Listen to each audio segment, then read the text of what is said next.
આજે 5 green flag સાઇન્સની વાત કરી લઈએ.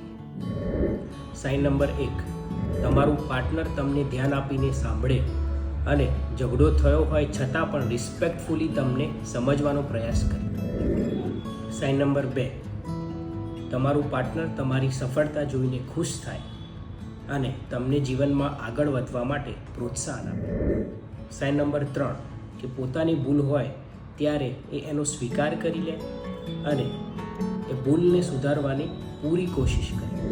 સાઇન નંબર 4, તમારા પર્સનલ સ્પેસની રિસ્પેક્ટ કરે અને તમારા મિત્રો સાથેનો સમય, કાં તો તમારા એકાંતનો સમય, કાં તો તમારા હોબી માટેનો જે સમય હોય એનું બિલકુલ સન્માન કરે. સાઇન નંબર 5, કે એમનો એટીટ્યૂડ હું વર્સિસ તું વાળો ના હોય, પણ હું અને તું સાથે, એટલે કે વી વર્સિસ પ્રોબ્લેમ વાળો એટીટ્યૂડ હોય અને જ્યારે પણ પ્રોબ્લેમ આવે ત્યારે સાથે મળીને એનું સોલ્યુશન લાવવા ઉપર વધારે ફોકસ કરે.